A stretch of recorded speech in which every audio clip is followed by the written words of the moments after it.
میرے اعمال کی اصلاح کرم سے کر دے۔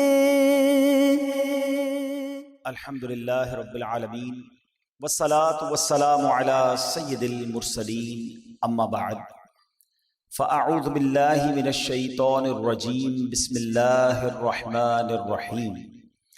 پڑھیے، الصلاة والسلام علیک یا رسول اللہ وعلی آلک واصحابک یا حبیب اللہ۔ الصلاة والسلام علیک یا نبی اللہ وعلی آلک واصحابک یا نور اللہ۔ پیارے پیارے اسلامی بھائیوں اور مدنی چینل کے ناظرین، درود پاک پڑھنے کے بے شمار فضائل و برکات ہیں۔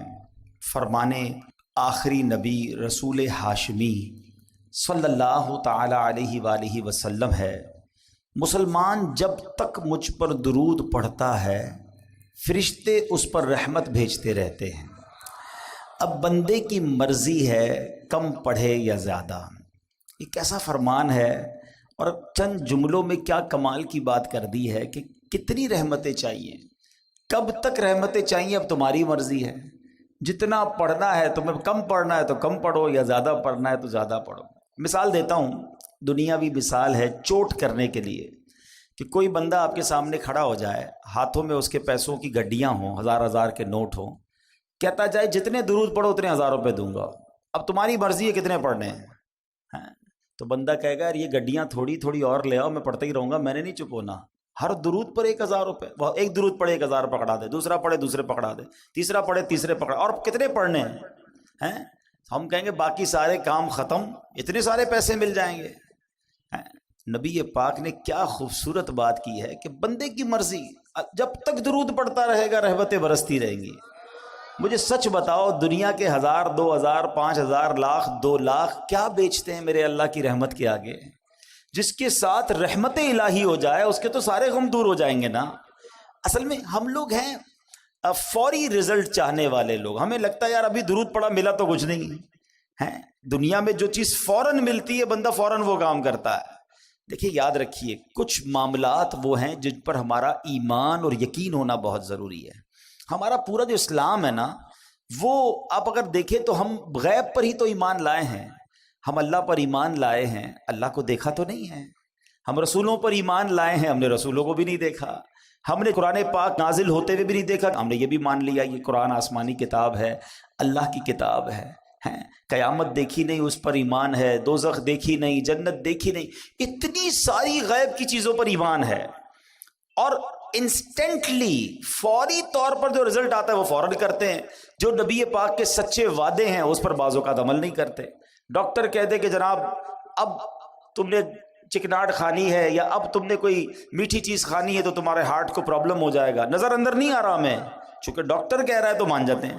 حالانکہ میٹھا کھانا حلال، چکنائی والی چیز کھانا حلال، جائز اگر ہے تو حلال ہے۔ ہم حلال کھانوں سے رک جاتے ہیں اس لیے کہ ڈاکٹر کہہ رہا ہے، اور حرام چیزوں سے نہیں رکتے حالانکہ نبی پاک فرما رہے ہیں۔ سوچ کا ڈفرنس دیکھیں۔ ہم یہ سوچتے ہیں کہ ہارٹ اٹیک نہ ہو جائے، مگر یہ نہیں سوچتے کہ ایمان پر اٹیک نہ ہو جائے۔ ہم یہ سوچتے ہیں کہ تھوڑی سی محنت کرتا ہوں تو پیسے مل جاتے ہیں، ہم یہ کیوں نہیں سوچتے کہ تھوڑی سی محنت کروں تو جنت مل سکتی ہے۔ یہ کسی کو درود پاک کوئی دیکھ لینا، جتنے درود پڑھیں اتنی رحمتیں ہیں۔ کتنا پڑھنا چاہیے تھا؟ ذرا مل کر کہیے سبحان اللہ، الحمدللہ، اللہ اکبر۔ کتنی دیر لگی؟ 15-20 سیکنڈ؟ کیا کما لیتے ہو؟ ذرا کبھی حساب کرنا، ایک دن میں 15-20-25 سیکنڈ میں کیا کما لیتے ہیں ہم؟ کچھ بھی نہیں۔ مگر اللہ نے نیکیاں کمانا ہمارے لیے کتنا آسان، اور کتنی بڑی بڑی نیکیاں۔ حدیث پاک کا مضمون ہے جو ایک بار سبحان اللہ کہے جنت میں درخت لگا دیا جاتا، ایک بار الحمدللہ کہے جنت میں درخت لگا دیا جاتا، ایک بار اللہ اکبر کہے جنت میں درخت لگ جاتا۔ کتنے درخت لگانے چاہیے تھے، لیکن پھر بھی نہیں۔ تھوڑی دیر تک جذبہ آتا ہے، بندہ تسبیح نکالتا ہے، پھر بھول جاتا ہے، پھر دنیا میں لگ جاتا ہے، پھر موبائل میں لگ جاتا ہے، پھر سوشل میڈیا ہے اور ہم ہیں اور غفلتیں ہیں۔ نہ کریں ایسا. زندگی بڑی مختصر ہے، اچانک چلے جائیں گے، میں بھی چلا جاؤں گا، آپ بھی چلے جائیں گے. اللہ کرے یہ ذہن بن جائے کہ بس خوب نیکیاں کما کر جانا ہے، اتنی نیکیاں لے کر جاؤں کہ جب قیامت کے دن جاؤں تو شرمندگی نہ اٹھانی پڑے. اللہ ہمیں کثرت سے ذکر و درود کرنے کی توفیق عطا فرمائے. آئیے مل کر محبت کے ساتھ بآواز بلند درود پاک پڑھ لیں. صلو علی الحبیب صلی اللہ تعالی علی محمد صلی اللہ علیہ وسلم.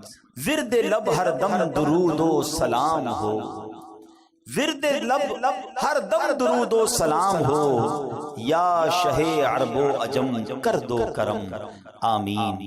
پیارے اسلامی بھائیوں، قرآن مجید فرقان حمید ہر پارہ، ہر رکوع، ہر سورت، ہر آیت اور ہر لفظ ہمارے لیے اللہ کی بہت بڑی نعمت ہے.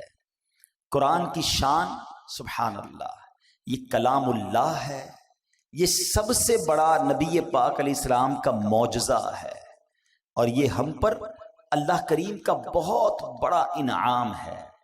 قرآن کے اتنے فضائل ہیں کہ میں ساری رات اگر صرف قرآن کی فضیلتیں ہی بیان کرتا رہوں تو ختم نہیں ہوگا. مگر ایک جملہ مولائے کائنات شیر خدا کرم اللہ تعالی وجہ الکریم کا اتنا کمال کا ہے کہ جس کو کہتے ہیں دل کے تار چھیڑ دیتا ہے. آپ کیا خوبصورت انداز میں قرآن کو سمجھاتے ہیں. شیر خدا ہے نا، علم کا. کہتے ہیں نا نبی پاک فرماتے میں علم کا شہر ہوں اور علی اس کا دروازہ ہے. تو باب علم ہے نا. کہتے ہیں جب میرا جی چاہتا ہے کہ رب مجھ سے بات کرے. کتنی بڑی بات ہے. اللہ سے ہم کیسے بات کر سکتے؟ کمیونیکیشن ود اللہ سبحانہ و تعالی. آج بڑے آدمی سے بات نہیں کر سکتے، نمبر نہیں ملتا، نمبر ملتا ہے تو فون نہیں اٹھتا، بیچ میں سیکرٹری، بڑے پرابلمز. اللہ سے بات کرنی ہے اور اللہ ہم سے بات کرے. کتنا کمال کا جملہ ہے. فرماتے جب میرا جی چاہتا ہے رب مجھ سے بات کرے، میں قرآن پڑھنے لگ جاتا ہوں، اور جب جی چاہتا ہے میں رب سے بات کروں، میں دعا کرنے لگ جاتا ہوں. ان دونوں کاموں میں کوئی زیادہ مشکل نہیں ہے. قرآن کیا ہے؟ کلام اللہ ہے نا، اللہ کا کلام ہے، تو گویا رب تم سے کلام کر رہا ہے. اور جب تمہیں رب سے بات کرنی ہے تو ہاتھ اٹھاؤ اور دعا مانگنا شروع کر دو، تم رب سے بات کرنا شروع کر دو گے. تو کلام اللہ کی تو کیا بات ہے. آج کلام الہی کی ایک صورت، یعنی میں بتانا یہ چاہ رہا ہوں کہ قرآن مجید فرقان حمید کا ہر لفظ، ہر آیت اور ہر صورت کیا کمال کا معنی رکھتی ہے اور کتنے شاندار میسیجز ہیں. آج قرآن پاک کی ایک بڑی مختصر صورت ہے، مگر اس صورت میں ہمارے لیے کیا کیا میسیجز ہیں اور کیسا دل ہلا دینے والا پیغام ہے. آئیے آج وہ آپ کو بتاتا ہوں. خادم مصطفیٰ صحابی رسول حضرت انس بن مالک رضی اللہ تعالیٰ عنہ فرماتے ہیں کہ پیارے آقا مکی مدنی مصطفیٰ صلی اللہ تعالی علیہ وآلہ وسلم کی مبارک عادت تھی کہ اگر کوئی صحابی 3 دن تک بارگاہ رسالت میں حاضر نہ ہوتے تو آپ ان سے متعلق پوچھتے کہ وہ کہاں ہیں، اور اگر وہ سفر پر ہوتے تو ان کے لیے دعا فرماتے، اگر مدینہ پاک میں ہوتے تو ان سے ملاقات کے لیے تشریف لے جاتے، اگر کوئی صحابی بیمار ہوتے تو میرے آقا ان کی عیادت کے لیے تشریف لے جاتے. ایک بار کا واقعہ کہ ایک انصاری صحابی رضی اللہ تعالیٰ عنہ 3 دن تک بارگاہ رسالت میں حاضر نہ ہوئے. نبی پاک علیہ الصلوۃ والسلام نے صحابہ سے پوچھا کہ وہ کہاں ہیں، نظر نہیں آ رہے. کہا حضور وہ تو شدید بیمار ہیں. یہ خبر سن کر سردار انبیاء محبوب خدا صلی اللہ تعالی علیہ وآلہ وسلم نے حضرت ابوبکر صدیق اور حضرت عمر فاروق اور چند دیگر صحابہ کو لیا اور ان کی عیادت کے لیے تشریف لے گئے. آئے ہائے، صحابی کی قسمت تو دیکھو، آقا بھی جا رہے ہیں، صدیق اکبر بھی جا رہے ہیں، عمر فاروق بھی جا رہے ہیں. سر بالی انہیں رحمت کی ادا لائی ہے، سر بالی انہیں رحمت کی ادا لائی ہے، حال بگڑا ہے تو بیمار کی بن آئی ہے. اب کیا ہوا؟ آقا علیہ الصلوۃ والسلام آخری نبی رسول ہاشمی صلی اللہ تعالی علیہ وسلم نے اپنے پیارے صحابی کو دیکھا، واقعی شدید بیمار تھے. آپ نے خوبصورت اور پیارے انداز میں تیمارداری فرمائی، احوال پوچھا، حال پوچھا. تو اس صحابی نے اپنا حال عرض کرتے ہوئے اپنی بیماری کا ایک بڑا کمال کا واقعہ بتایا کہ بیمار ہوا کیسے میں. کہتے حضور بات یہ ہے کہ ایک روز میں مغرب کی نماز میں آپ کی مسجد میں حاضر ہوا، آپ نماز پڑھا رہے تھے. میں آپ کے پیچھے نماز پڑھ رہا تھا اور آپ نے اس روز نماز میں سورہ قارعہ کی تلاوت کی. قرآن پاک کے 30ویں پارے میں یہ سورت ہے سورہ قارعہ. حضور آپ نے تلاوت کی.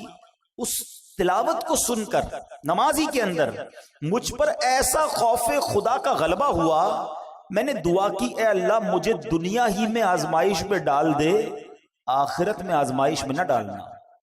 حضور بس وہ دعا کرنا ہے اور میری ایسی حالت ہو گئی ہے, میں بیماری میں آ گیا ہوں, آزمائش میں آ گیا. اللہ اکبر. میرے آقا کیا پیارے آقا ہیں. نبی پاک علیہ الصلوۃ والسلام فرماتے ہیں کہ تم نے برا کیا, یہ بات درست نہیں ہے. کیا یہ درست نہیں تھا کہ تم اللہ عز و جل سے دنیا کی بھی بھلائی مانگتے اور آخرت کی بھی بھلائی مانگتے اور جہنم سے بچنے کی دعا بھی کرتے؟ یعنی تم نے کیوں یہ کہا کہ یا اللہ مجھے دنیا میں آزمائش ڈال دے, آخرت میں نہ ڈالنا؟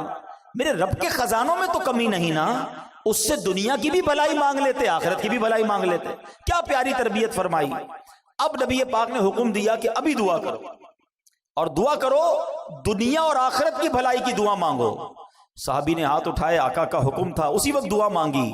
نبی پاک نے خود بھی ان کے لیے دعا فرما دی. اب میرے آقا دعا فرمائے تو رد کیسے ہو سکتی ہے؟ بریلی کے تاجدار امام عشق و محبت لکھتے ہیں نا, اجابت کا صحرا عنایت کا جوڑا دلہن بن کے نکلی دعائے محمد. اجابت کہتے ہیں قبولیت کو, قبولیت اجابت نے جھک کر گلے سے لگایا بڑی ناز سے جب دعائے محمد صلی اللہ علیہ وسلم. اور ایسا ہی ہوا, اس دعا کا اثر ایسا ہوا کہ کوئی رسیوں سے جکڑا ہوا ہو اور وہ آزاد ہو جائے, وہ صحابی اسی وقت کھڑے ہو گئے اور صحت مند بھی ہو گئے. اب اس ایک واقعے سے اللہ اکبر کیا کمال کا واقعہ ہے, کیا کیا سیکھنے کو ملا.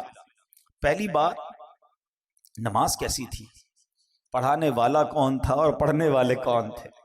آقا تلاوت کر رہے اور صحابہ پیچھے نماز پڑھ رہے ہیں, لیکن ان کی نماز میں انہماک خشوع و خضوع کا عالم کیسا تھا. ایک تو قرآن سمجھتے تھے, پھر اس کا اثر لیتے تھے. تلاوت کیا ہو رہا ہے اس کو جانتے اور اس کا اثر لیتے تھے. سب نے عشاء کی نماز اکثر نے پڑھی ہوگی.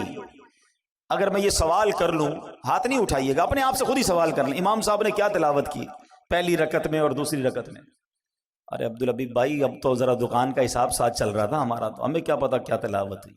کبھی ٹیسٹ لے لیا کرو, سلام پھیرتے ہی پوچھ لیا کرو اپنے آپ سے کہ آج کیا تلاوت ہوئی. اچھا یاد بھی ہے, مثال کے طور پہ چلو کسی کو یاد ہے آج امام صاحب نے سورہ فیل پڑھی تھی یا جناب تبارک الذی پڑھی تھی یا کون سی سورت پڑھی تھی, معنی کیا ہے اس کا؟ تو یہ تو نہیں پتا.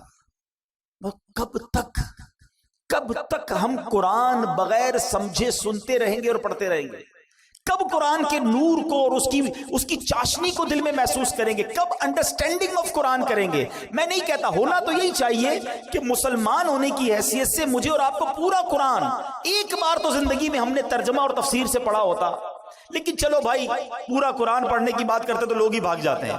یار کم از کم یہ تو ہو سکتا ہے نا, ہم ثنا سے لے کر التحیات اور درود ابراہیم اور دعا تک جتنا نماز میں قرآن پڑھتے ہیں اتنا تو سمجھ لیتے, اس کو تو انڈرسٹینڈ کر لیتے. قرآن کی چند مشہور صورتوں کا معنی تو پتا ہوتا. مگر خشوع و خضوع کا تو عالم یہ ہے کہ نماز میں دھیان ہی کہیں اور ہوتا. لوگ کہتے بھی ہمارا دھیان کہیں اور ہوتا. وہ مشہور چٹکلا ہے نا کہ ایک صاحب آئے, عشاء کی جماعت چلی گئی, رونے لگ گئے. تو نمازیوں نے کہا یار نہیں رو بھائی, اتنی نماز سے محبت, اتنی جماعت سے محبت کہ جماعت چلی گئی اب رو رہے. کہتے یار بات یہ نہیں ہے, مسئلہ یہ کہ روز دکان بند کر کے عشاء کی جماعت میں آتا تھا, امام صاحب 4 رکعات پڑھاتے تھے, میں پورا حساب ملا لیتا تھا. اب جماعت تو چلی گئی, اب حساب کب ملاؤں گا اور نماز کب پڑھوں گا؟ معاذ اللہ, یہ ہمارا ذہن نہیں ہوتا ہے. اچھا اس کی بڑی وجہ بھی یہی ہے, علماء نے اس کا طریقہ بھی بتایا کہ ایک تو بندہ اپنے ذہن کو دنیاوی خیالات سے پاک کر کے, ایکچولی نماز کیا ہے؟ اللہ کی بارگاہ میں حاضری ہے.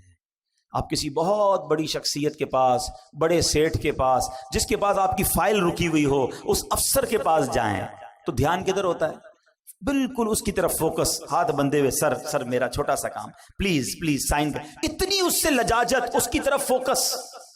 اور خدائے احکم الحاکمین کے دربار میں آنا ہے, دھیان کہیں اور ہے, سوچ کہیں اور ہے. خود سوچو, شرم آنی چاہیے. جس کا نماز میں دھیان کہیں اور ہوتا ہے اس کو خود ہی اپنے آپ سے شرم آنی چاہیے. اور یہ یہ گلٹی ہی تمہیں دھیان دلا دے گی، تمہیں خشوع دلا دے گی۔ اور دوسری بات کہ آپ ایٹ لیسٹ قرآن کی مشہور صورتوں کو، میں پھر مشورہ دیتا ہوں، جو اپنا آخری پارہ ہے نا، کم از کم 30واں پارہ ترجمہ تفسیر سے 2-3 بار پڑھ لیں۔ عموماً امام صاحب اسی میں سے تلاوت کر رہے ہوتے ہیں، ہم بھی انہی میں سے پڑھ رہے ہوتے ہیں۔ آپ جب پتہ چلے گا نا کہ آپ بات کیا کر رہے ہو، الحمدللہ رب العالمین الرحمن الرحیم مالک یوم الدین، اب آپ قرآن کے ساتھ ہوں گے، نور کے دریا میں تیر رہے ہوں گے، رحمان کی بات ہو رہی ہے، رحیم کی بات ہو رہی ہے، یوم الدین یعنی قیامت کے مالک کی بات ہو رہی ہے، اب اللہ سے التجا ہو رہی ہے، ایاک نعبد و ایاک نستعین، اے اللہ ہم تیری ہی عبادت کرتے ہیں، تجھی سے مدد چاہتے ہیں، اب آگے چلیں گے، اے اللہ اس راستے پر چلا دے جو تیرے پسندیدہ بندوں کا راستہ ہے، اس راستے سے بچا لے جو تیرے غضب والوں کا راستہ ہے۔ اب جناب رحمت کی آیتیں آئیں گی، دل جھومنے لگے گا، عذاب کی آیتیں آئیں گی، آنسو بہنے لگیں گے۔ واللہ میری بات کو سمجھ لو، جس کو قرآن سمجھ آنے لگ گیا نا، کبھی کبھی جب اچھا قاری تلاوت کرتا ہے، امام صاحب تلاوت کرتے ہیں نا، جن کو قرآن سمجھ آ رہا ہوتا ہے نا، وہ کہتے ہیں امام صاحب رکوع میں نہ جائیں، اور تلاوت کریں، اللہ کی اور باتیں سنائیں، ہمیں اور قرآن کی باتیں سنائیں، کیونکہ قرآن کے ساتھ وہ اٹیچ ہو جاتے ہیں۔ لیکن جس کو انڈرسٹینڈنگ ہی نہیں ہے، اس کو کیا فائدہ ہوگا؟ پلیز قرآن سے ایسی دوستی کرو۔ اور میں آپ کو کوئی بہت بڑا کام نہیں بتا رہا، کم از کم 30واں پارہ ترجمہ تفسیر، اب تو صراط الجنان آ گئی ہے، حاصل کر لے، پڑھ لیں، آپ کی زندگی بدل جائے گی۔ واللہ جس کو نماز سمجھ آنے لگ جائے گی، اس کو نماز کا مزہ ہی اور آتا ہے۔ سبحان ربی العظیم جب وہ کہتا ہے اور وہ سمجھتا ہے کہ میں عظیم رب کی تعریف کر رہا ہوں، تو بعض اوقات تو آنکھوں سے آنسو نکلتے ہیں، سجدے میں جا کر سر جھکا کر سبحان ربی العالی جب دل کی گہرائیوں سے بندہ ادا کرتا ہے، تو اللہ کو گویا یہ کہہ رہا ہوتا ہے، اے اللہ سر بھی تیرے دربار میں جھکا دیا، اب میں نے سب کچھ تیرے دربار میں جھکا دیا ہے، اپنا سراپا تیرے بارگاہ میں جھکا دیا ہے، اے اعلیٰ رب، اے مالک، اے خالق، اے سب سے بڑے مولا، اب مجھ پر نگاہ رحمت فرما دے۔ پھر بندہ اس کیفیت سے نماز پڑھتا ہے۔ تو اگر نماز کا لطف لینا چاہتے ہو تو نماز کو سیکھیں، نماز کو انڈرسٹینڈ کریں، نماز کے اندر جو قرآن ہے کم از کم اس کو جانیں۔ صحابی رسول نے سورہ قارعہ سنی، دل کی کیفیت بدل گئی، خوف خدا میں مبتلا ہو گئے۔ یہ بات ہمیں اس واقعے سے سیکھنے کو ملی۔ اب ایک اور بات جو اس بات سے سیکھنے کو ملی کہ دعا کیا کرنی چاہیے۔ کچھ لوگ بڑے نادان ہوتے ہیں، کہتے بس یا اللہ یہ کام کر دے بھلے وہ نہ کرنا، بھئی یہ کام ہو جائے باقی بھلے خراب ہو جائے۔ کیوں خراب ہو جائے؟ اچھا معاذ اللہ کچھ لوگ اپنے لیے بد دعائیں کر رہے ہوتے ہیں۔ پہلے ایک بات سمجھ لو، ہمیں نہیں پتا ہوتا کون سا وقت قبولیت کا ہوتا ہے۔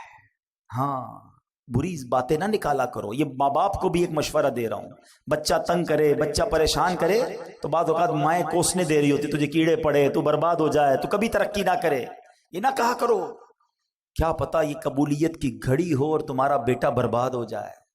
اچھی بات، اللہ کی بارگاہ میں اچھی باتیں اور اچھی دعائیں کرنی چاہیے، اور اپنے لیے بھی ایسے ہی کیا کریں۔ کیسی دعا کر دی کہ یا اللہ دنیا میں آزمائش میں ڈال دے، آخرت میں مت ڈالنا۔ ارے میرے رب کے خزانے بہت بڑے، اس سے مانگو نا، ربنا آتنا فی الدنیا حسنہ وفی الآخرۃ حسنہ وقنا عذاب النار، اے اللہ دنیا بھی اچھی کر دے، آخرت بھی اچھی کر دے، عذاب قبر سے بھی بچا لے۔ رب سے مانگو، مانگ کریم سے رہے ہو۔ ہمارے پاس پیسے تھوڑے ہوتے ہیں، ہمارے اور آپ کی اتھارٹی تھوڑی ہے، ہمیں لگتا ہے یار اس سے ایک چیز مانگوں گا دے دے گا، 2 مانگوں گا دے نہیں سکے گا۔ بندہ کہتا ہے ایک ہی لے لو یار، دنیا والوں میں چلتا ہے۔ میرے رب کے خزانے جس کا کوئی کنارہ نہیں، وہ خزانے نہ ختم ہونے والے ہیں، وہ ہم سب کو جنت میں ڈال دے، اس کی رحمت میں کوئی کمی نہیں پڑے گی۔ تو مانگو نا اس سے دل کھول کر۔ تو رب سے ہمیشہ دل کھول کر اور یقین کے ساتھ مانگنا چاہیے، اور ایسی دعا نہیں کرنی چاہیے کہ جس میں آزمائش کی دعا، پریشانی کی دعا، بربادی کی دعا۔ اللہ پاک جو ہے ہمیں خوب اچھی دعائیں کرنے کی توفیق عطا فرمائے۔ اب آتے ہیں اس سورہ قارعہ میں تھا کیا ایسا کہ صحابی رسول اتنے خوف زدہ ہو گئے۔ اب ذرا اس سورہ قارعہ کے بارے میں جانتے ہیں، اور اس سے آپ کو ایک اور بات بھی سیکھنے کو ملے گی کہ جب ایک سورت میں اتنا کچھ ہے تو جو پورا قرآن سمجھ رہا ہوگا، پورا قرآن پڑھے گا، تو اس کے دل میں کیسی کیسی باتیں، کیسے کیسے خزانے آنا شروع ہو جائیں گے۔ سورہ قارعہ جو ہے، یعنی جس مبارک سورت کی تلاوت انصاری صحابی نے زبان مصطفیٰ سے سنی، ان پر خوف خدا کا غلبہ ہوا۔ یہ قرآن کریم کی مختصر صورتوں میں سے ہے، 30ویں پارے میں ہے، اس میں 1 رکوع ہے اور 11 آیتیں، بس صرف 11 آیات تلاوت کرو تو 2 منٹ میں پوری ہو جاتی ہے. اور اس سورت میں قیامت کی ہولناکیوں کو بیان کیا گیا ہے. اور سورہ قاریہ کے مضامین کے لحاظ سے 3 حصے بنتے ہیں. نمبر 1 قیامت کی ہولناکیوں کا بیان ہوا. دوسرے حصے میں اس بات کا بیان ہوا کہ جب قیامت آئے گی تو اس وقت دنیا کی کیا حالت ہوگی، ایٹماسفیئر کیسا ہوگا. اور تیسرے حصے میں قیامت کے اختتام کا بیان ہے کہ امتحان کیسے ہوگا. اس سینیریو میں جب لوگوں کا ایگزام ہوگا تو وہ کیسے ہوگا. صرف 11 آیتوں میں رب نے قیامت کا نقشہ بھی کھینچ دیا اور کیا ہوگا اس میں یہ بھی بتا دیا. اب ذرا غور سے دل تھام کر، اللہ کرے کہ ہم پر بھی اس صحابی رسول کی کیفیت کا صدقہ نصیب ہو اور ہم قرآن سنیں اور اللہ کے خوف سے بھی لرزہ کریں جب بھیانک، خوفناک اور عذاب کی باتیں ہوں. اللہ قرآن میں فرماتا ہے بسم اللہ الرحمن الرحیم القارعۃ ما القارعۃ وما ادراک ما القارعۃ. القارعہ اس کا ترجمہ کیا اعلیٰ حضرت نے دل دہلانے والی. مل قارعہ کیا وہ دل دہلانے والی. وما ادراک مل قارعہ اور تم نے کیا جانا کیا ہے وہ دل دہلانے والی. 3 بار ایک ہی بات.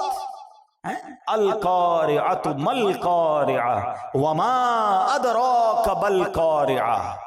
علماء بڑا پیارا اس میں جواب دیتے ہیں کہ قرآن کا ایک بہت خوبصورت اسلوب ہے، اسٹائل ہے قرآن کا کہ جب کسی بات پر انفسائز کرنا ہوتا ہے، تاکید دلانی ہوتی ہے، توجہ درکار ہوتی ہے، تو قرآن یہ انداز اختیار کرتا ہے. کلام اللہ کا یہ انداز ہے کہ لوگ خوب توجہ کریں. دیکھو بڑی اہم بات ہونے جا رہی ہے. اسی طرح کا انداز آپ کو سورہ قدر میں ملتا ہے. اِنَّا أَنزَلْنَاهُ فِي لَيْلَةِ الْقَدْرِ وما ادراک ما لیلۃ القدر. قرآن خود پوچھتا ہے بتاؤ تم نے کیا جانا لیلۃ القدر کیا ہے. پھر قرآن اس کے بعد خود ہی بتاتا ہے.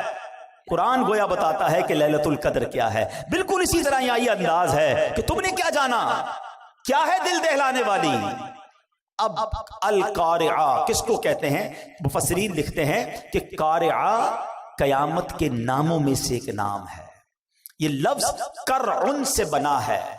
ایک چیز کو دوسری چیز پر اس زور سے مارا جائے کہ اس سے گرجدار آواز پیدا ہو، اس کو کرعن کہتے ہیں. یہ آواز جتنی زوردار اتنی ہی دل دہلانے والی ہوتی ہے. اگر آدمی غفلت میں ہو، اپنے دھیان میں بیٹھا ہو اور اچانک کوئی آواز آ جائے، مثال کے طور پہ اللہ نہ کرے کچھ زوردار دھماکہ سنائی دے، ہمارا دھیان کہیں اور ہو، فوراً انسان گھبرا جاتا ہے. گاڑی میں جا رہا ہے، کوئی بڑا ہارن بجا دے، بندہ ہل جاتا ہے. اچانک آنے والی آواز جو ہے وہ دل دہلا دیتی ہے. اب ذرا غور کیجئے کہ ہوگا کیا.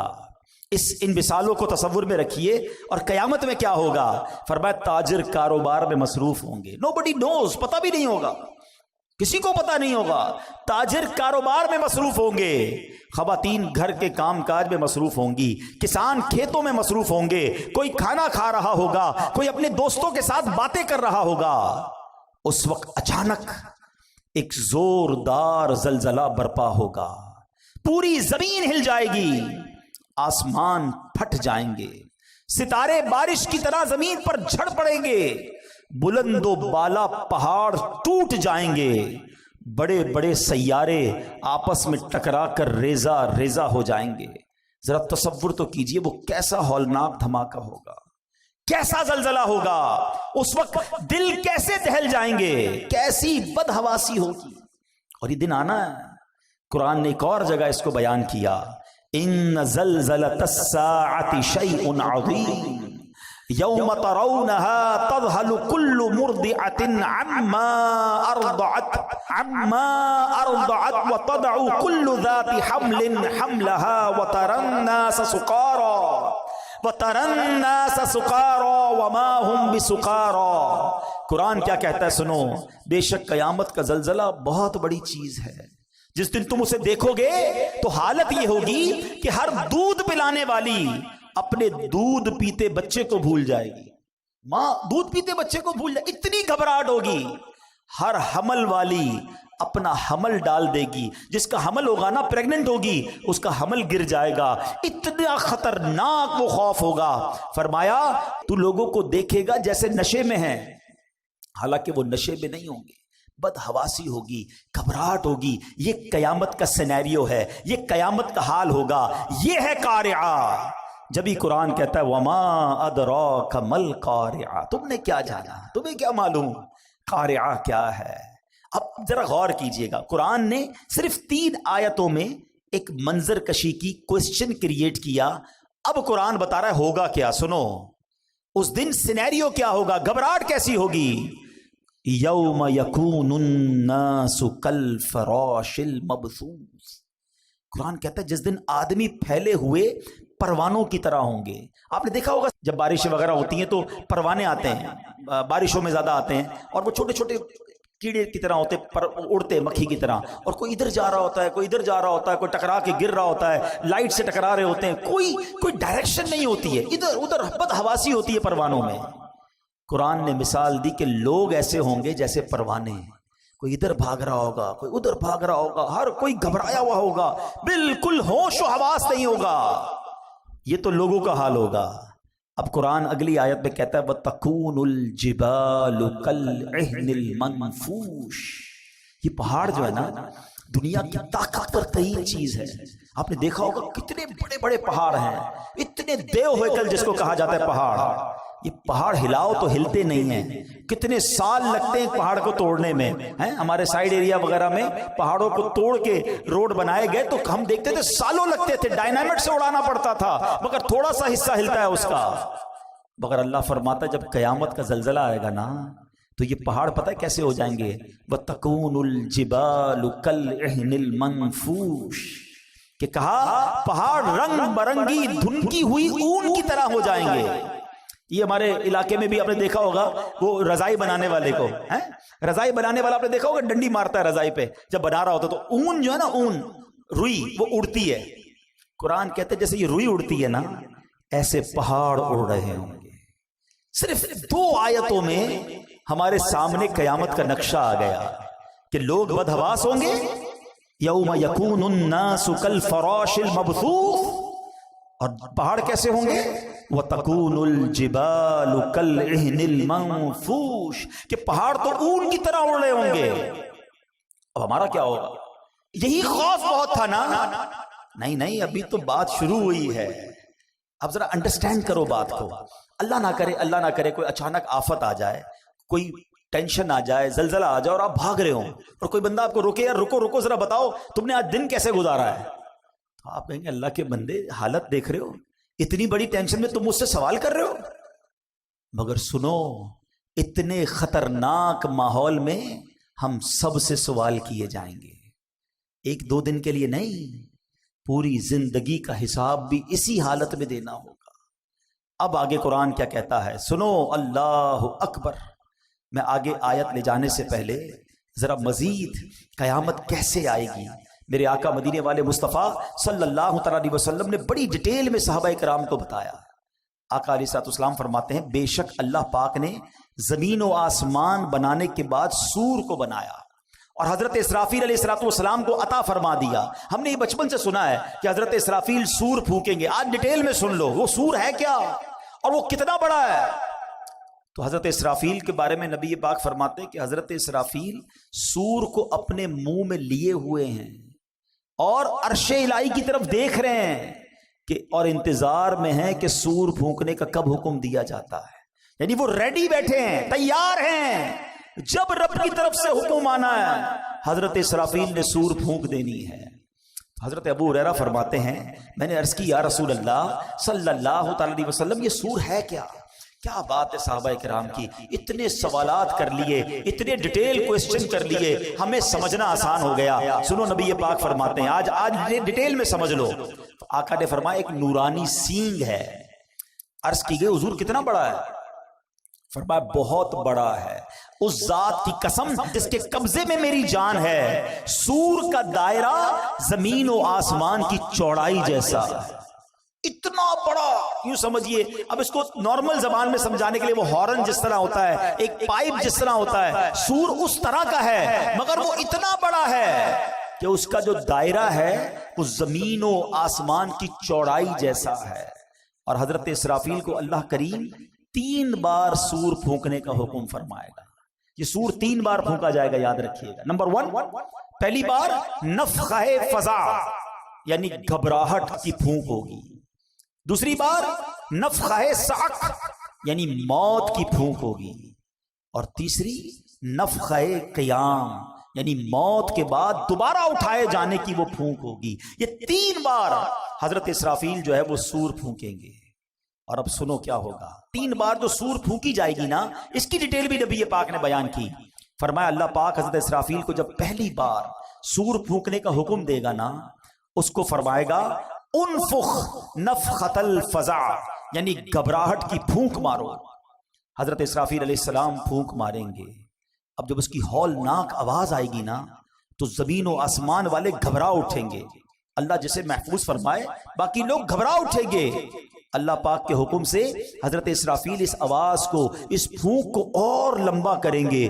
اب اس کی ہولناکی سے پہاڑ ہلنے لگیں گے، بادل چلتے ہیں ایسے پہاڑ چلنے لگیں گے، ریزہ ریزہ ہو جائیں گے، شدید زلزلہ طاری ہو جائے گا، جیسا کہ اللہ پاک فرماتا ہے یوم ترجف الراجفہ تتبعها الرادفہ قلوب یومئذ واجفہ، جس دن تھر تھرانے والی تھر تھرائے گی، اس کے پیچھے آئے گی پیچھے آنے والی، دل اس دن خوف زدہ ہو جائیں گے۔ ایک جگہ نہیں، قرآن میں جگہ جگہ قیامت کی منظر کشی کی گئی ہے، قیامت کا حال بیان کیا گیا ہے۔ نبی پاک علیہ السلام نے مزید فرمایا کہ اس وقت زمین سمندر میں پھنسی ہوئی اس کشتی کی طرح ہوگی جسے سمندر کے تھپیڑے لگتے ہیں، کشتی کے سوار کبھی اوندھے گرتے ہیں۔ اس وقت دودھ پلانے والیاں دودھ پیتے بچوں کو بھول جائیں گی، حمل والیوں کے حمل گر جائیں گے، بچے دہشت کے سبب بوڑھے ہو جائیں گے، شیطان زمین کے کناروں کی طرف بھاگیں گے، فرشتے مار کے انہیں پھر زمین کی طرف ڈال دیں گے۔ عجب کوہرام ہوگا، لوگ ادھر سے ادھر بھاگ رہے ہوں گے،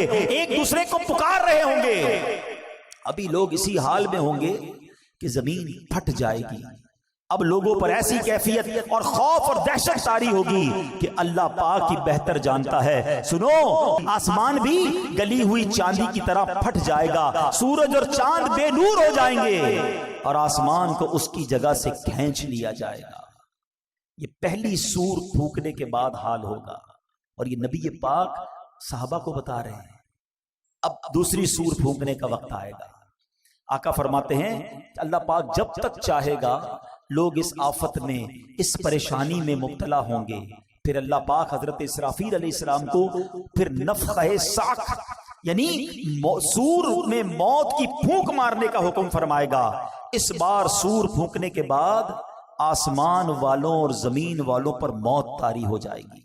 ہاں، جسے اللہ پاک چاہے گا اسے اس وقت موت نہیں آئے گی۔ اب ذرا خوبصورت کہتے نا اللہ کی، جس کو کہتے نا حاکمیت، رب کا جبار ہونا، قہار ہونا، مالک ہونا۔ اب ذرا الفاظ سنیے گا حدیث کے، ہلا دیتے ہیں، رونگٹے کھڑے کر دیتے ہیں الفاظ۔ سنو، اب حضرت ملک الموت اللہ رب العالمین کی بارگاہ میں عرض کریں گے یا رب، آسمان والے اور زمین والے تو سب موت کے گھاٹ اتر چکے، مگر جسے تو نے زندہ رکھا، اللہ پاک جانتا ہے، وہ تو خوب جانتا ہے کون زندہ ہے۔ فرمائے گا بتاؤ کون کون زندہ ہے؟ حضرت ملک الموت کہیں گے یا رب تو زندہ ہے اور تجھے کبھی موت نہیں آنی، تیرے سوا عرش اٹھانے والے فرشتے بھی زندہ ہیں، حضرت جبرائیل، حضرت میکائیل بھی زندہ ہیں۔ حضرت اسرافیل کہیں گے مولا میں بھی زندہ ہوں۔ اب حضرت جبرائیل اور حضرت میکائیل پر بھی موت طاری کر دی جائے گی، وہ بھی موت کا مزہ چکھیں گے۔ پھر ملک الموت عرض کریں گے اے مالک، جبرائیل اور میکائیل بھی موت کا ذائقہ چکھ چکے۔ اللہ فرمائے گا اب کون زندہ ہے؟ حضرت اسرافیل کہیں گے مولا تو زندہ ہے جسے کبھی موت نہیں آنی، اور مولا عرش اٹھانے والے فرشتے زندہ ہیں اور میں زندہ ہوں۔ اللہ اکبر، پہلے عرش اٹھانے والے فرشتوں پر موت طاری کی جائے گی، اور پھر ملک الموت جو آخری بچیں گے ان پر بھی موت طاری کر دی جائے گی۔ اب کوئی نہیں ہوگا، اب دنیا میں کوئی باقی نہیں ہوگا، اور وہی رب واحد قہار باقی ہوگا۔ وہ بے نیاز ہے، اس کا کوئی باپ نہ اس کا کوئی بیٹا، وہی اول ہے وہی آخر ہے۔ اور اب اللہ کیا فرمائے گا؟ اچھا اللہ اس وقت جو فرمائے گا نا وہ بھی رب نے قرآن میں بیان کر دیا ہے. کاش قرآن پڑھنے والے بن جاتے ہیں. سب کچھ موجود ہے قرآن میں. اللہ پتہ ہے کیا فرمائے گا؟ لمن الملک اليوم، آج کس کی بادشاہی ہے؟ اللہ اکبر. ان جملوں کی ہیبت کو اگر سمجھو نا، اللہ فرما رہا ہے جب دنیا میں کوئی باقی نہیں ہے، ان تمام متکبرین، ان تمام جابرین، ان تمام لوگوں سے خطاب ہوگا جو سمجھتے تھے کہ ہمارے دم قدم سے دنیا قائم ہے، ہم ہیں تو جناب فیصلے ہوتے ہیں، ہماری اتھارٹی ہے. اب اللہ فرمائے گا لمن الملک اليوم، آج کس کی بادشاہی ہے؟ اس وقت کوئی جواب دینے والا ہی نہیں ہوگا. اب اللہ خود ہی جواب ارشاد فرمائے گا، اور وہ جواب بھی قرآن میں موجود ہے. اللہ فرمائے گا للہ الواحد القہار، ایک اللہ جو سب پر غالب ہے.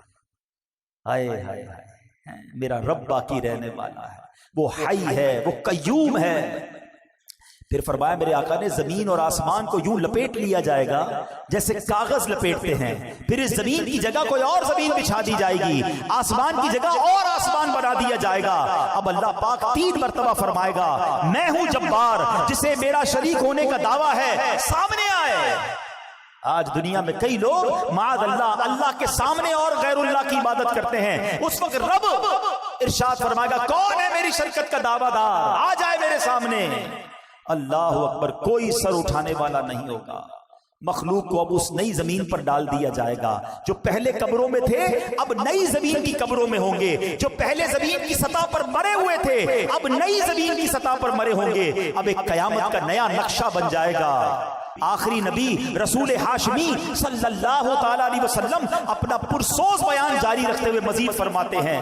اب اللہ پاک فرمائے گا عرش اٹھانے والے فرشتے زندہ ہو جائیں. رب نے فرمانا ہے نا، وہ فرشتے زندہ ہو جائیں گے. حکم ہوگا جبرائیل اور میکائیل زندہ ہو جائیں، وہ بھی زندہ ہو جائیں گے. اب اللہ پاک حضرت اسرافیل کو حکم دے گا مرنے کے بعد اٹھائے جانے والی سور پھونکو. اب حضرت اسرافیل تیسری بار سور پھونکیں گے اور اس سے تمام روحیں نکل آئیں گی. اللہ پاک فرمائے گا میری عزت و جلال کی قسم اب ساری روحیں اپنے جسموں میں چلی جائیں. تمام روحیں اپنے جسموں میں چلی جائیں گی. اب زمین کھلے گی اور آقا فرماتے تم سب اللہ پاک کی بارگاہ میں حاضر ہو جاؤ گے. اور یہ بات بھی رب قرآن میں فرماتا ہے مہطعین الی الداع یقول الکافرون ھذا یوم عسر. اس بلانے والے کی طرف دوڑتے ہوئے کافر کہیں گے یہ بڑا سخت دن ہے. یہ ہے قارعہ، القارعۃ مل قارعہ، یہ ہے قیامت. اچھا جو قیامت کا حساب کتاب ہے نا وہ تو تیسری بار اٹھنے کے بعد معاملہ شروع ہوگا. یہ تو قیامت طاری ہونے کا منظر تھا کہ قیامت طاری کیسے ہوگی، اس میں دنیا سے لوگ جائیں گے کیسے، کیسے سور پھونکی جائے گی اور پھر دوبارہ اٹھایا جائے گا. حساب و کتاب، میزان کا معاملہ، پل صراط کا معاملہ یہ تو تیسری باری سور پھونکنے کے بعد ہوگا. مگر قرآن ہمیں سمجھا رہا ہے کہ دیکھو وہ دن آنے والا ہے، اس دن کی تیاری کر لو. اور وہ دن کیسا ہوگا؟ اللہ اکبر. قیامت 50,000 سال کا دن ہے. میدان محشر کی گرمی کیسی ہوگی کہ پہلے لوگوں کے جسم سے پسینہ نکلے گا اور 70 گز زمین میں جذب ہوگا اور اس کے بعد زمین اور پسینہ نہیں پی سکے گی. تو پھر یہ پسینہ اوپر اٹھے گا، کوئی اپنے ٹخنوں تک پسینے میں ہوگا، کوئی گھٹنے تک ہوگا. کچھ گناہگار تو ایسے ہوں گے جو اپنے ہی پسینے میں ڈبکیاں کھا رہے ہوں گے. اب اس کیفیت میں کیا ہوگا؟ اللہ اکبر. کبھی گرمیوں کے دن ہوں، کام کاج سے ہم گھر پہنچے اور پسینہ ٹپک رہا ہو ہیں، جیسے دروازے میں داخل ہو گھر والے کہیں ذرا رکو رکو 5-6 باتیں پوچھنی ہیں. ہم کیا کہتے ہیں؟ نہیں ابھی سوال نہیں کرو، مجھے سانس لینے دو، بہت گرمی ہے، تھوڑا فریش ہونے دو پھر بات چیت کرنا. ہم کبھی بھی پسند نہیں کرتے کہ گرمی میں، فرسٹریشن میں، ٹینشن میں ہم سے کوئی سوال کرے. مگر قرآن کہتا ہے اس وقت سوال بھی کیسا ہوگا اور رزلٹ کیا آئے گا؟ فَأَمَّا مَن ثَقُلَتْ مَوَازِينُهُ فَهُوَ فِي عِيشَةٍ رَاضِيَةٍ. قرآن کہتا ہے بہرحال جس کے ترازو بھاری ہوں گے وہ تو پسندیدہ زندگی میں ہوگا، مزے میں ہوگا. جس کی نیکیاں زیادہ ہو گئیں اسکیل لگایا جائے گا، وہ مزے میں ہوگا. اللہ اکبر. اور مزے میں کہاں ہوگا؟ وہ جنت میں ہوگا. آؤ کچھ جنت کے بارے میں بھی سن لو. بڑی خوفناک باتیں ہوئی ہیں, کچھ دل کو ڈھارس والی باتیں بھی سن لو. جنت وہ مقام ہے جو اللہ نے ایمان والوں کے لیے بنایا ہے. جنت میں وہ نعمتیں ہیں جو کسی آنکھ نے دیکھا نہیں ہے, کسی کان نے سنا نہیں ہے, بلکہ کسی دل کا خیال بھی نہیں گزرا. یہ جو دل کا خیال نہیں گزرا نا, جو پڑھے لکھے سمجھدار ہوں گے میری بات ذرا سمجھیں گے. امیجنیشن کس کو کہتے ہیں؟ بندہ خیال میں تو بہت کچھ سوچ سکتا ہے نا. آج آپ کو کوئی بتاتا ہے یار فلاں محل سونے کا محل ہے اور فلاں ملک کا بادشاہ ہے, اس کے محل میں طرح طرح کی نعمتیں ہیں, تو ہم اس کے بارے میں سوچتے ہیں, انٹرنیٹ پر تصویریں بھی آ جاتی ہیں. مگر اللہ کے حبیب فرما رہے ہیں جنت وہ ہے جس کا سوچ بھی نہیں سکتے ہو. تو سوچو پھر ہوگی کیسی؟ جہاں دماغ کی سوچ نہ پہنچ سکے اس کے بعد وہ نعمتیں کیسی ہوں گی؟ فرمایا دل کا گمان بھی نہیں گزرا. جنت میں دیواریں سونے چاندی کی اینٹوں سے اور مشک کے گارے سے بنی ہوئی ہیں. جنت میں 4 دریا ہیں, ایک پانی کا, دوسرا دودھ کا, تیسرا شہد کا, چوتھا پاکیزہ شراب کا. اور ان دریاؤں میں سے نہریں نکل کر ہر محل کے نیچے سے, ہر جنتی کے گھر سے نیچے سے نکل رہی ہیں. اہل جنت کو ہر قسم کے لذیذ کھانے ملیں گے, جو چاہیں گے فوراً ان کے سامنے موجود ہوگا. پانی کی خواہش ہوگی, جتنی خواہش ہوگی اتنا ہی ان کے مطابق پانی, دودھ, پاکیزہ شراب اور شہد کے کوزے خود بخود ان کے ہاتھوں میں آ جائیں گے. جنت میں کوئی نجاست نہیں ہے, نہ گندگی ہے, نہ تھوک ہے, نہ ریت ہے, نہ بدن کی میل ہے. سنو, ہر جنتی کے لیے کم از کم 10,000 خادم ہوں گے. ہر خادم کے ہاتھ میں چاندی کا پیالہ ایک ہوگا, دوسرے ہاتھ میں سونے کا پیالہ ہوگا. ہر پیالے میں طرح طرح کی نعمتیں ہوں گی. جنتی شخص نعمتیں کھاتا جائے گا, لذت بڑھتی جائے گی. یہ بھی بڑی کمال کی بات ہے, سمجھدار لوگ سمجھیں گے. بڑی بھوک لگی ہو سکتا ہے ابھی بھی لگی ہو کسی کو, تو بات جلدی سمجھ آئے. بڑی بھوک لگی ہو اور آپ کی پسندیدہ چیز آپ کے سامنے رکھ دی جائے. جو لذت پہلے دوسرے چوتھے نوالے میں ہے وہ چھٹے ساتویں میں نہیں رہتے. 8-10 نوالوں کے بعد تو نارمل ہو جاتا ہے, کیونکہ اب پیٹ بھرنے لگ گیا ہے. اب وہ لذت نہیں ہے, اب صرف بندہ کام پورا کر رہا ہے کہ چلو کھانا کھا رہا ہوں, کھا تو لوں. لذت شروع کے نوالوں میں تھی. جنت میں ایسا نہیں ہوگا. فرمایا جتنا کھاتا جائے گا اس میں لذت جو ہے وہ بڑھتی ہی چلی جائے گی. ہر نوالے میں 70 ذائقے ہوں گے, ہر ذائقہ پہلے سے جدا ہوگا. جنتیوں کے لباس پرانے نہیں ہوں گے, ان کی جوانی فنا نہیں ہوگی, ہمیشہ ہمیشہ جنت میں رہیں گے. اللہ اکبر. سو کتنے خوش نصیب ہوں گے جن کے اعمال نامے نیکیوں کے بھاری ہو جائیں گے. فَأَمَّا مَنْ ثَقُلَتْ مَوَازِينُهُ فَهُوَ فِي عِيشَةٍ رَاضِيَةٍ. مزے ہوں گے. لیکن آگے قرآن ڈرا رہا ہے, سمجھا رہا ہے زندگی کیسے گزارنی ہے. سنو, وَأَمَّا مَنْ خَفَّتْ مَوَازِينُهُ فَأُمُّهُ هَاوِيَةٌ. پھر وہی انداز, وما ادراک ما ہی, تم نے کیا جانا حاویہ کیا, نارن حامیہ. قرآن کہتا ہے بہرحال جس کے ترازو ہلکے پڑ جائیں گے اس کا ٹھکانہ حاویہ ہوگا. کیا معلوم وہ کیا ہے؟ فرمایا ایک شعلے مارتی آگ ہے. جنت کی تعریف, جنت کی ڈیفینیشن سن لی نا. آؤ کچھ جہنم کے بارے میں بھی سن لو. تیاری کرو جنت کی, بچاؤ اپنے آپ کو جہنم کی آگ سے. ہم میں سے کوئی بھی وہ عذاب برداشت نہیں کر سکے گا. جہنم اللہ پاک کے قہر و غضب کا مقام ہے. جہنم کی آگ نہایت گرم ہے. حدیث پاک میں آتا ہے یہ دنیا کی آگ جہنم کی آگ کے 70 اجزاء میں سے ایک جز ہے. اگر اس دنیاوی آگ کو پانی سے 2 مرتبہ ٹھنڈا نہ کر دیا گیا ہوتا تو تم اس سے فائدہ نہ اٹھا سکتے. یعنی اس آگ کو ہمیں ٹھنڈا کر کے پیش کیا گیا ہے تو ہم اس آگ سے فائدہ اٹھا سکتے ہیں. جہنم کی آگ 70 ٹائم زیادہ خطرناک ہے. آپ سوچو تو صحیح, اس دنیا کی آگ کی تپش کتنی ہے.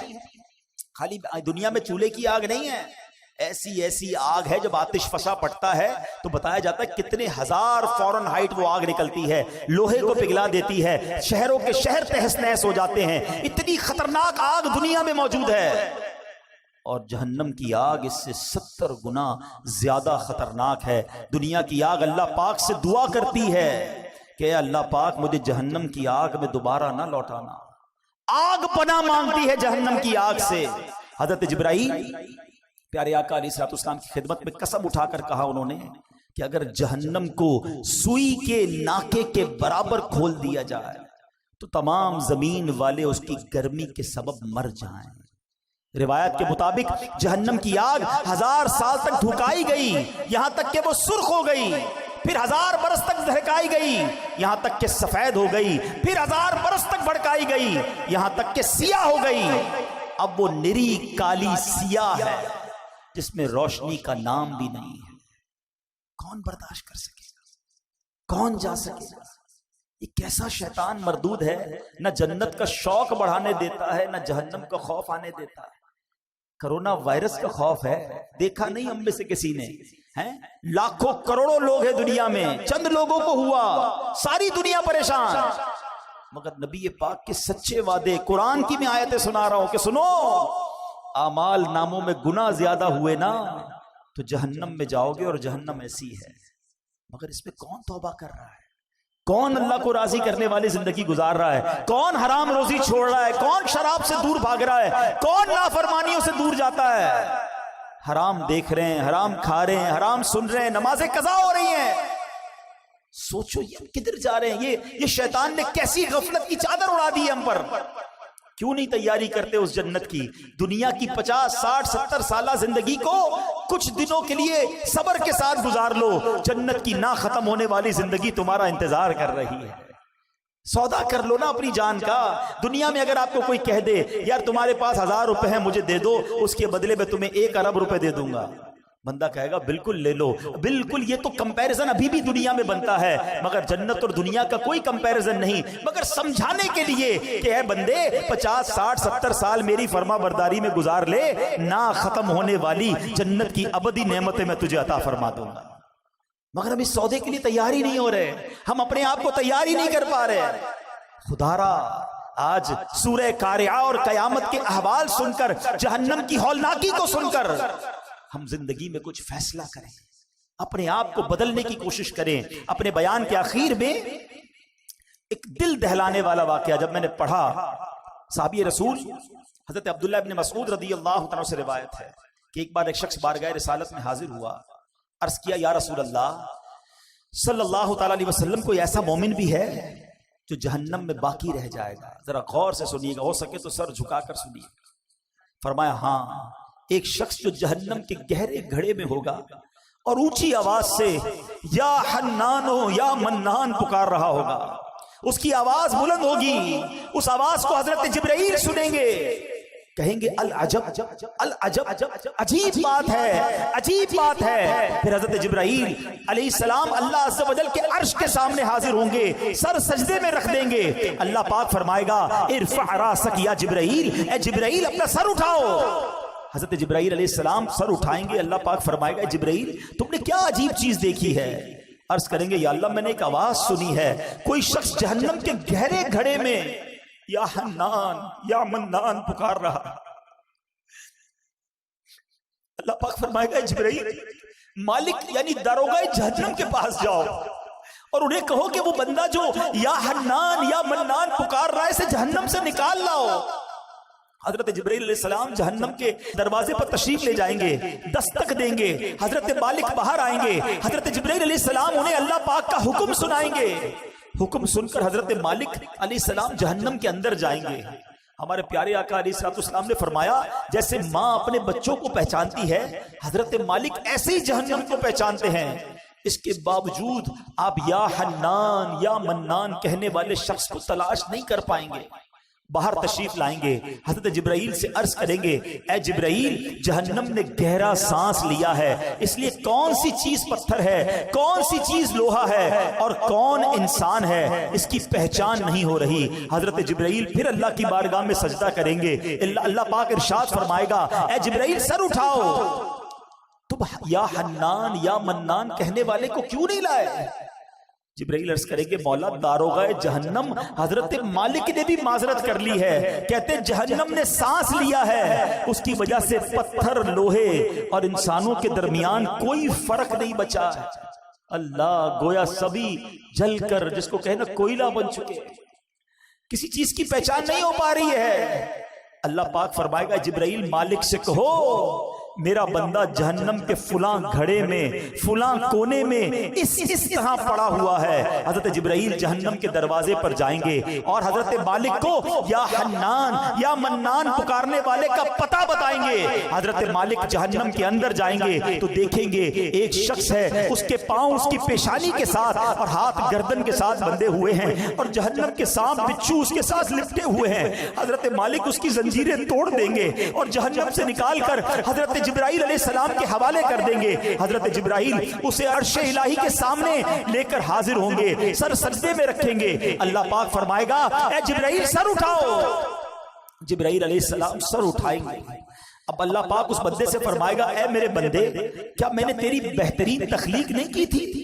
کیا میں نے تیری طرف رسول نہیں بھیجے تھے؟ کیا ان رسولوں نے تمہیں میری کتاب نہیں سنائی تھی؟ کیا میرے رسولوں نے تجھے نیکی کا حکم نہیں دیا تھا؟ تجھے برائی سے منع نہیں کیا تھا؟ وہ بندہ ساری باتوں کو مانے گا، اقرار کرے گا یا اللہ تو نے میری بہت اعلیٰ تخلیق فرمائی، تیرے رسول بھی تشریف لائے، انہوں نے تیرے احکام بھی سنائے. اللہ پاک فرمائے گا پھر تو نے فلاں گناہ کیوں کیے؟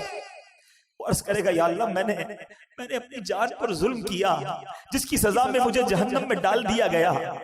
اللہ اس کے باوجود میری امید نہیں ٹوٹی، مجھے تیری رحمت سے امید تھی، اسی لیے میں یا حنان یا منان پکارتا رہا. مولا تو نے اپنے فضل سے مجھے جہنم سے نکالا ہے، یا اللہ مجھ پر رحم فرما دے. اللہ پاک فرمائے گا اے فرشتوں گواہ ہو جاؤ، میں نے اس بندے پر رحم کیا اور اسے معاف کر دیا. رحمت دا دریا الہی ہر دم وغدہ تیرا، جے قطرہ بخشے میں کم بڑھ جاوے میرا. عدل کرے تے تھر تھر کمبن اچھیاں شانہ والے، فضل کرے فضل کرے تو بخشے جا سکے. میں ورگے منہ کالے تجھے واسطہ میرے آقا مولانا، تجھے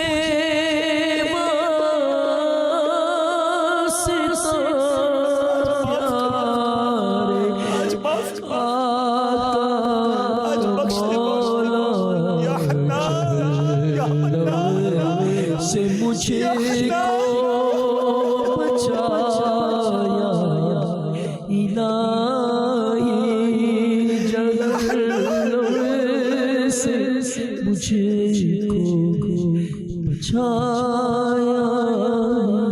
اے رب کریم گناہ کر چکے، خطائیں کر چکے، بس آج آؤ میٹھے اسلامی بھائی اللہ سے سچی توبہ کرتے ہیں. دوستی کر لو مالک سے، تو بڑا کریم ہے. دنیا والے نہیں معاف کرتے ہیں.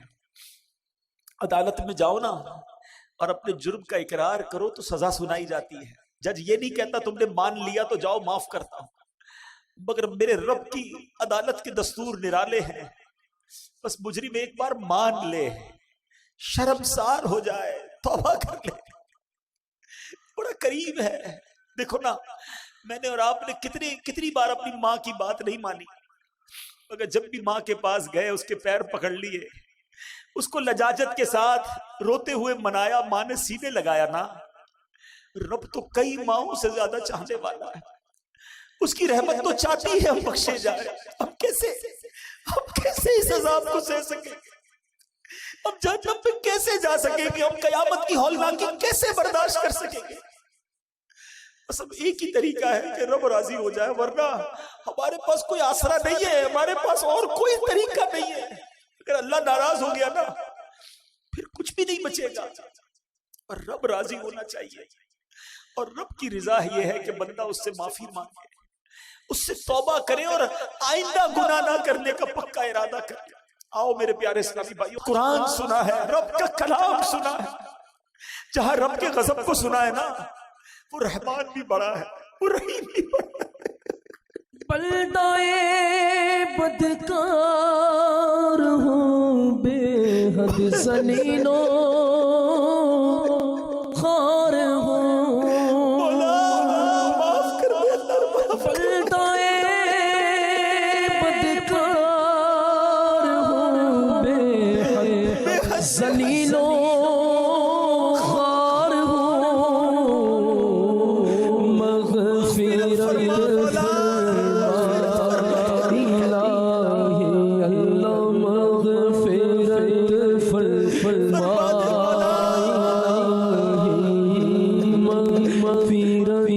فرما اللہ تیرے سوا کون ہے کس کے لیے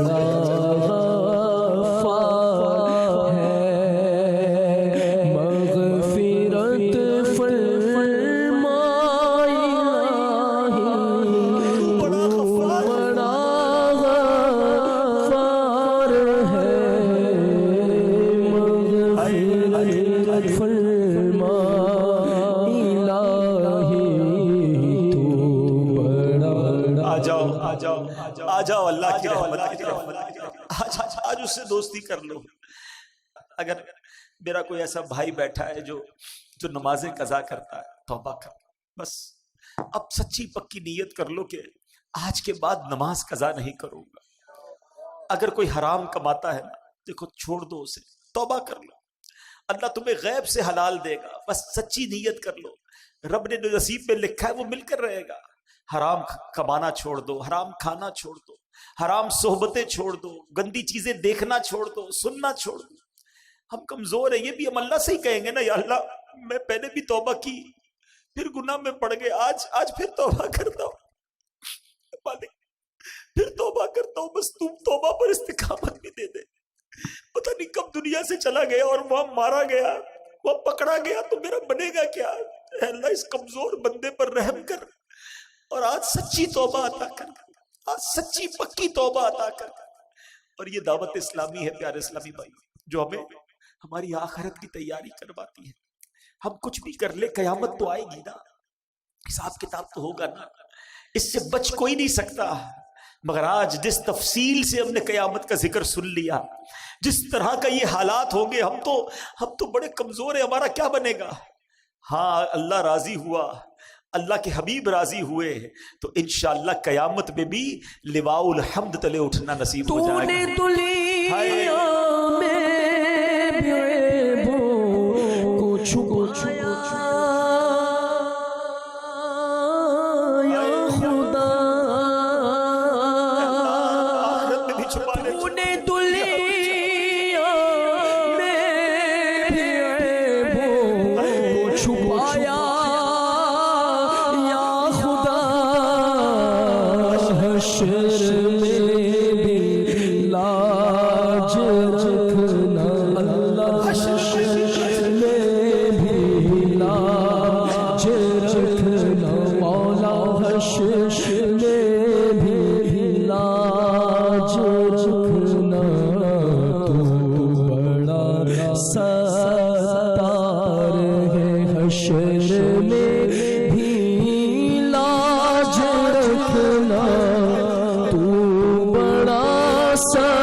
سچی پکی توبہ کرنی ہے. توبہ کیا ہے؟ توبہ کے 3 ارکان ہیں. ایک، بندہ شرمندہ ہو جائے، مانے میں گناہگار ہوں، ندامت کرے، کہے اللہ کو غلطی ہو گئی، مانتا ہوں مالک مجرم. دوسرے نمبر پر اب گناہ نہ کرنے کا پکا ارادہ. تیسرا، اس وقت موجودہ یہ گناہ چھوڑ دے. یہ نہ سوچو کہ میں توبہ کروں گا پھر گناہ کر لوں گا، یہ بھی شیطان کا وار ہے. ہمارا کام توبہ کرنا ہے. انشاءاللہ رب کریم ہمیں توبہ پر استقامت بھی وہی عطا فرمائے گا. اللہ پاک عمل کرنے کی توفیق عطا فرمائے. میرے اعمال کی اصلاح کرم سے